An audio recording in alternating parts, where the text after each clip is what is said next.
Reanudando la sesión extraordinaria número 6 y habiendo concluido el receso programado, corresponde en esta ocasión recibir la entrevista al aspirante a magistrado, licenciado José Rodolfo Meléndez González.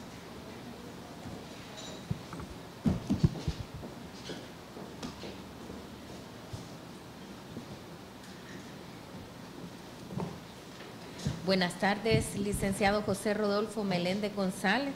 Reciba una cordial bienvenida por parte del Pleno del Consejo Nacional de la Judicatura a esta entrevista como parte del proceso de selección a candidatos a magistrados, magistradas a la Corte Suprema de Justicia en el periodo 2021-2030. Usted ha pasado la verificación curricular acreditando la licenciatura más diversidad de cursos, así como la experiencia docente entre 10 y 15 años de la misma, reconocimientos académicos. En cuanto a la moralidad notoria, ha presentado toda la documentación que formalmente acredita este elemento, así como en el criterio de preeminencia que es aplicable a los jueces, ya que usted pues posee y se encuentra dentro de la carrera judicial y sus evaluaciones están como satisfactorio.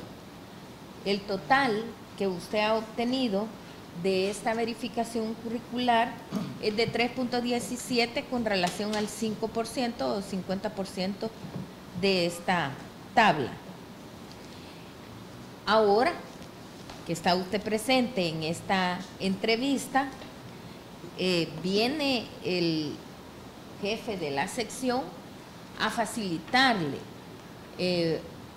unos sobres que contendrá el cuestionario que usted va a escoger para que nosotros procedamos a desarrollar la entrevista sobre la base de esa guía de preguntas, dejando en libertad pues al Pleno de poder ampliar o de poder hacer otro tipo de preguntas que ellos que consideremos, ¿verdad?, pertinentes para los efectos de completar la fase de entrevista. Muy bien. Le solicito, por favor, me autoriza para quitarme la mascarilla. Puede quitársela porque está en libertad de hacerlo, ¿verdad? Gracias. Nosotros hemos cubierto todas las medidas de sanitización, pero es voluntario, licenciado. No, gracias. José Rodolfo. Muy amable, gracias. 4. Es la clave número 4. Mientras usted extrae la clave, el licenciado López Carranza nos estará entregando a nosotros esa misma clave y nosotros pues también nos vamos a familiarizar con ella.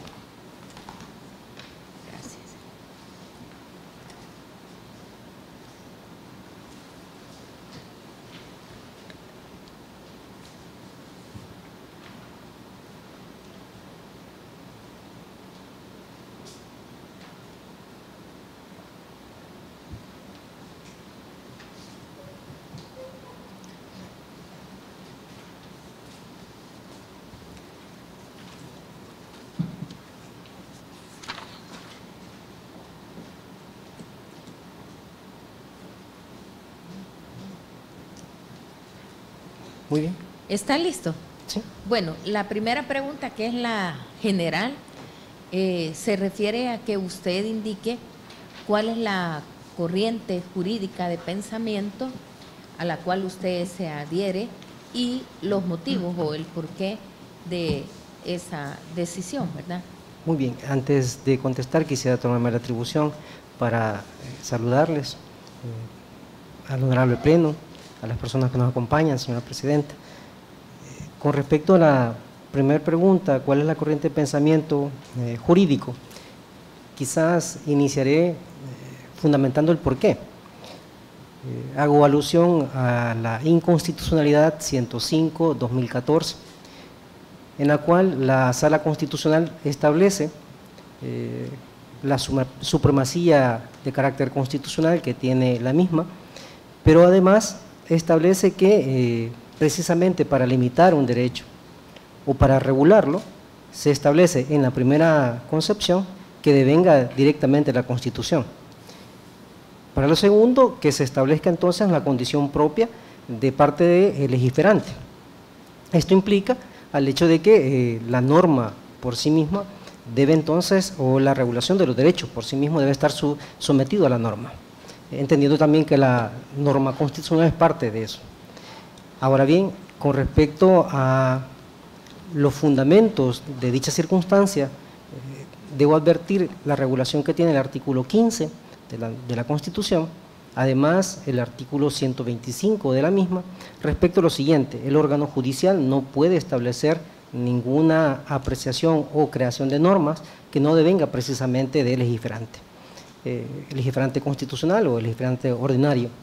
¿Qué implica? Bueno, implica que a partir de la respuesta democrática que tenga directamente la Asamblea Legislativa con todos los representantes que pueda tener, el juzgador debe respetar esa creación de norma.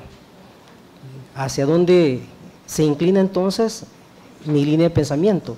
Puedo establecerlo como un positivismo moderado respecto al respeto mismo que tiene cada una de las divisiones de poder en la creación de norma, en la justicia que se realiza a través de los tribunales y, por supuesto, en la creación de algunos decretos cuando se establezca.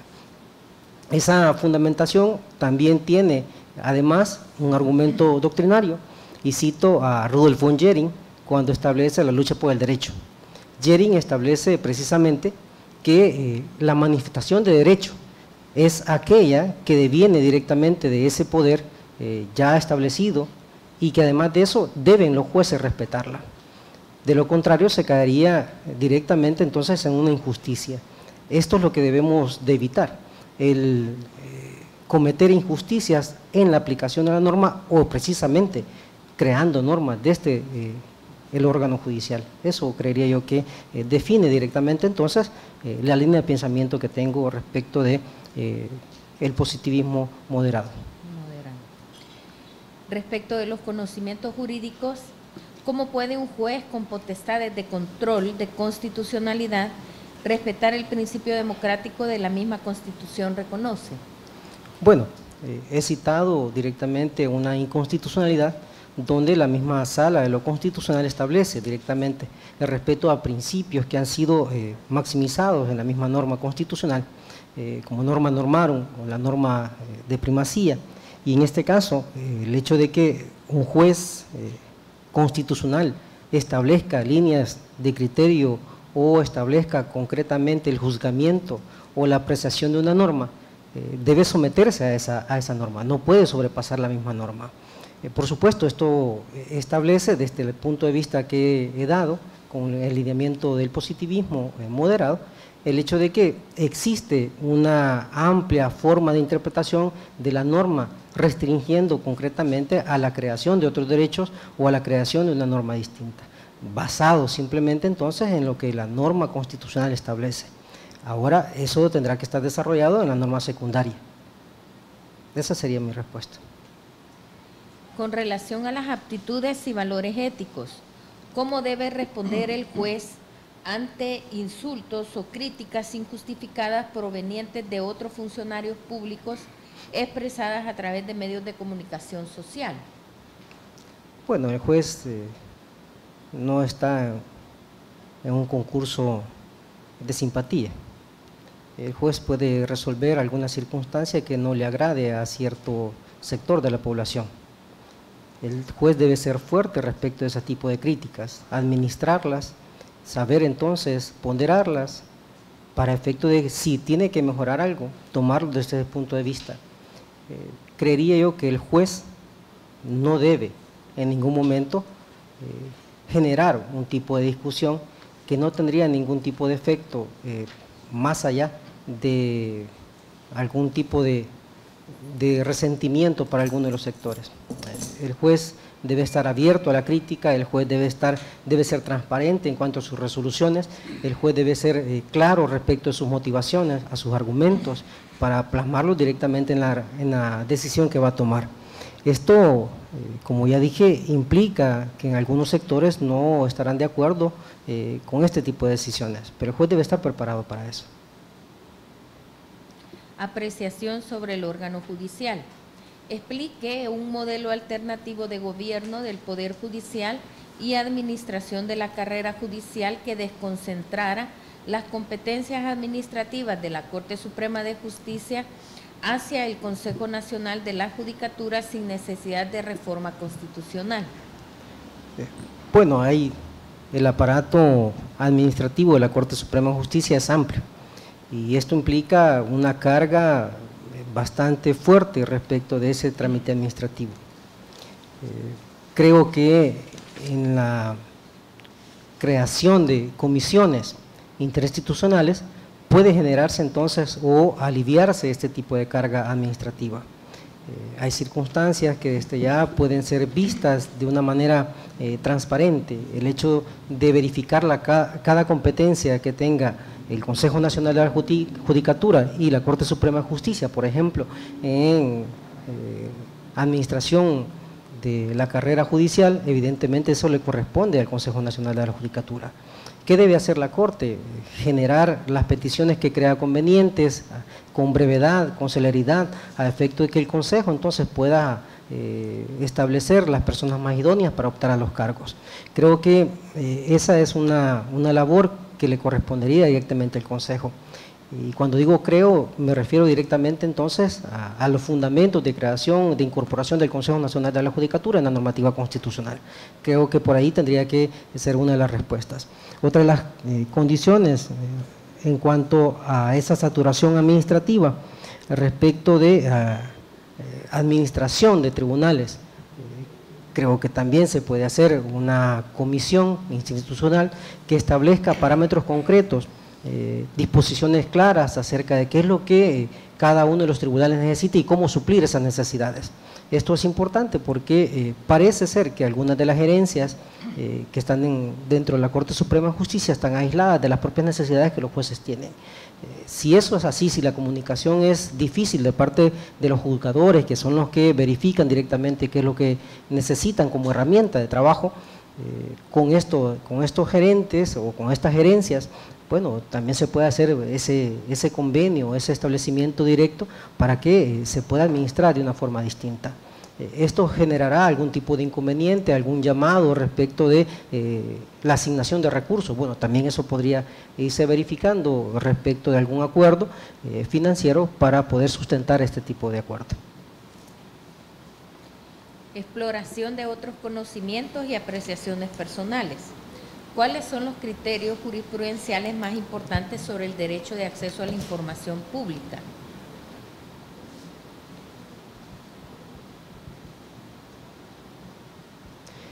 Considero que la transparencia es elemental en la medida que no se transparente ninguno de los procedimientos que tenga la Corte Suprema de Justicia respecto de ese resguardo de información. En esa medida se crea oscuridad. En esa medida entonces se abre la puerta para que cualquier persona pueda tener dudas acerca de cómo se maneja esa información, qué tipo de información es, si es información sensible o no, si esos datos sensibles son de aspectos subjetivos o si se pueden objetivar. Esta manera de transparentar precisamente debe dársele a la población con el acceso preciso. Por ejemplo, cómo se ejecuta el presupuesto de la Corte Suprema de Justicia, en qué se invierte, cuáles son las necesidades. Además de eso, dejando por fuera la información sensible de cada uno de los funcionarios, cualquier otra información puede estar sustentada y transparentada en estos portales.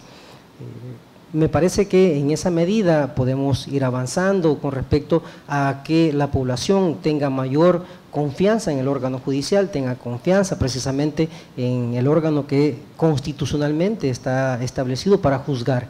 Creería que con esas disposiciones de carácter firme y no retrocediendo, no teniendo ambajes, no teniendo ningún tipo de ondulación, podría generarse esta confianza en la población y por lo tanto la credibilidad del órgano judicial puede crecer. Vinculación política partidaria.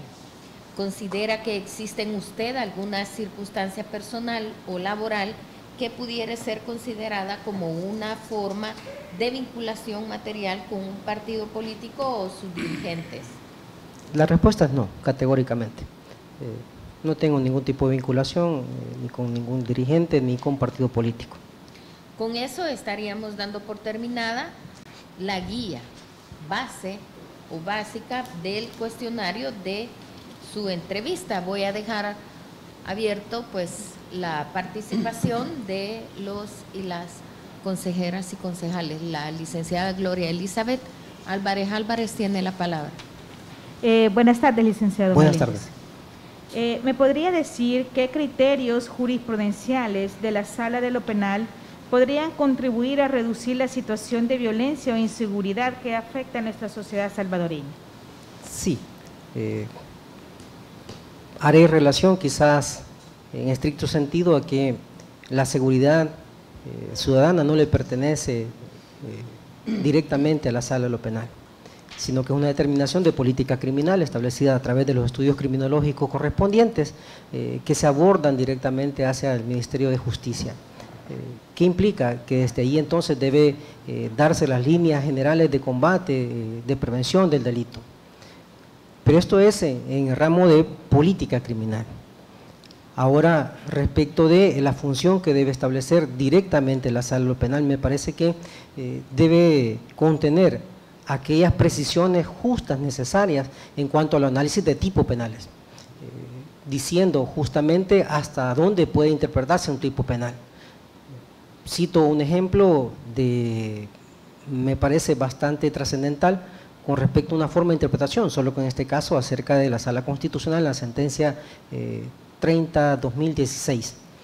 Lo que establece esta sentencia es cómo debe entenderse la magnitud del delito de extorsión y si ese delito de extorsión puede ser delito tentado, pueden existir diferentes formas de participación, si la colaboración o simple encubrimiento de este tipo de figuras va a ser considerado o va a ser pretendido dentro de los elementos subjetivos de tipo o si la forma de participación directa va a ser de coautoría.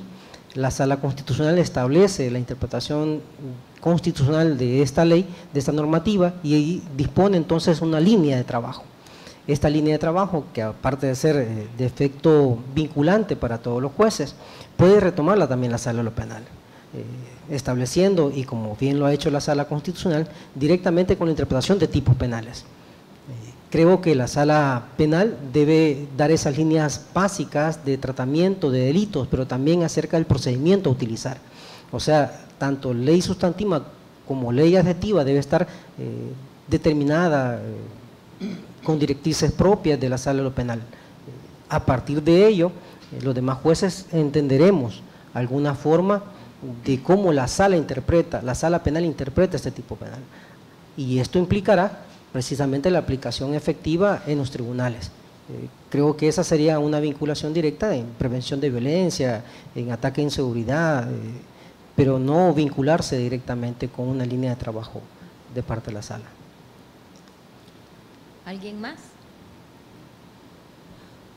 Con relación a la ley de protección a víctimas y testigos y sobre la base de su experiencia en el ámbito penal, ¿considera usted que las medidas de protección reguladas en la misma son suficientes para precisamente asegurar esa protección que requieren las víctimas, principalmente de delitos, y los testigos? ¿O usted podría, en caso de que le parezca que son insuficientes, indicar qué medidas son las que están acorde a nuestra realidad y qué medidas son las que, estando en la ley, no son viablemente aplicables. Si ese fuera el caso, ¿verdad? Porque estoy hablando sobre la base de una posibilidad. ¿Cuál es su opinión, licenciado José Rodolfo Meléndez? Quisiera precisar, bueno, que la víctima ni el testigo son cosas. Muchos procesos penales se cosifica, se verifica la participación de las víctimas y de los testigos como esa mera transmisión de información. Esto es algo llamativo porque en caso, por ejemplo, de ser mujeres, existe un reforzamiento de protección. El artículo 57, literal L, si no me equivoco, establece que estas medidas de protección incluso pueden ser luego o ex post, después de terminar el proceso mismo. Y es algo que no se aplica. El aplicar también medidas de protección de manera indiscriminada me parece una forma develada de poner en evidencia quién es la víctima. El seguimiento, el tratamiento terapéutico de la víctima, del testigo, tampoco nos está dando. Y podemos establecer incluso en la medida del artículo 137, cuando se verifica el juramento, 137 del Código Procesal Penal, cuando se establece el juramento de las partes, obligamos a la víctima, obligamos al testigo a que nos diga la verdad, pero está preparado el testigo y la víctima para poder afrontar ese tipo de responsabilidad. Lo hemos establecido con esas medidas de protección, el hecho de que pueda desarrollarse firmemente, manteniendo su versión sin que exista un desequilibrio de la corteza prefrontal a la corteza del sistema límbico del cerebro. Puede en ese momento el juez valorarlo. Yo creo que si no se verifica, si no se establece la regla de humanización del trato a la víctima del testigo, seguiremos corriendo el riesgo de que víctimas y testigos, aún con régimen de protección, no llegan al juicio, no llegan a declarar. Seguiremos corriendo el riesgo de que el anticipo de prueba siga siendo la manera de prevenir esa fuga de información sin que nos importe la víctima, sin que nos importe el testigo. Eso debe ser verificado pues la unidad correspondiente. Si se deben hacer algún tipo de mejoras, yo creo que para eso basta con consensuar con algunos jueces, algunas juezas penales, para establecer algún tipo de rubro y modificación de esa normativa. Esa sería mi respuesta. Y con relación a la situación que nosotros le damos a nivel procesal al imputado, si nosotros partimos de que nuestro sistema procesal penal tiene una tendencia a un sistema acusatorio adversarial, ¿usted estaría de acuerdo en que implementáramos una reforma en la cual el imputado sea objeto de prueba? Es decir, que su declaración sea sometida a las reglas de prueba. Sí. ¿Estaría usted de acuerdo con esa postura? Cuando digo sí me refiero precisamente al hecho de la información que me consulta. Sí. El artículo 381 del Código Procesal Penal dispone justamente la declaración en juicio. Esta declaración en juicio puede darse en cualquier momento del trámite del proceso, no es una declaración indagatoria, eso creo que tenemos que distinguirlo. Pero justamente en ese artículo 381 dispone que la declaración en juicio puede ser valorada por el juez. Esto tiene una gran discusión, no hay una opinión consensuada acerca de tal punto, no es la opinión mayoritaria que se va a tener sin ningún tipo de confrontación. Uno es el derecho material que tiene el propio imputado, determinado justamente por el artículo 81 del Código Procesal Penal en relación del artículo 1, 7.1 y 8.1 de la Convención Interamericana de Derechos Humanos. Esto implica el hecho de que el imputado no puede autoincriminarse con una declaración. Implica además el hecho de que la declaración que brinde el propio imputado debe verse como una manifestación propia del derecho de defensa material. Esto ya pone límites para poderlo valorar. establece entonces un estándar para valorar ese tipo de elemento, más si es único, de una manera más rigurosa, porque la obligación de investigar pertenece a otra institución. Por supuesto que el principio de lealtad del artículo 129 en relación a las políticas de persecución penal fiscal implican, determinan en relación del artículo 5 y artículo 6 del Código Procesal Penal una carga probatoria, pero esta carga probatoria también le pertenece a la defensa. Debe aportar los elementos justos necesarios sobre alguna alegación precisa que haga acerca de una hipótesis concreta. La carga probatoria no debe ser unilateral más allá del mandamiento constitucional que tiene el artículo 193, número 3. Creo entonces que hoy por hoy no me decantaría, no establecería esa favorabilidad para que se pueda interpretar entonces a la persona del imputado como órgano de prueba. Creo que existen limitantes que se deben seguir trabajando. Sí, son definitivamente legales, aunque injusta. Bueno, eso no sé si alguien más tiene alguna pregunta. Muchas gracias, licenciado José Rodolfo Meléndez González, por la entrevista, y quedará usted pendiente, ¿verdad?, de cualquier notificación que se dé de parte de la Secretaría Ejecutiva una vez que este pleno haya concluido con esta fase. No, agradecer a ustedes por la oportunidad que me dan. Es una expectativa que se tenía de mi parte desde hace muchos años, así que estar aquí para mí es un privilegio. Tengan buena tarde todos y todas. Gracias igual.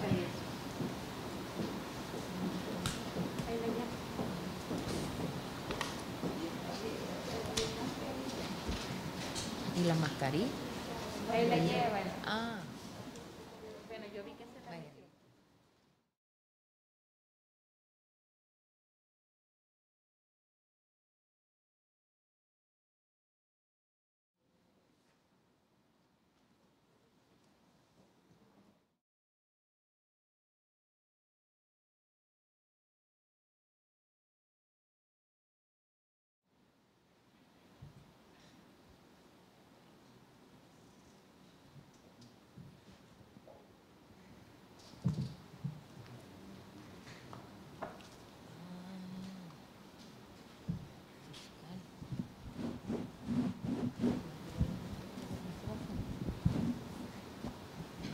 Vamos a cortar un momento la transmisión.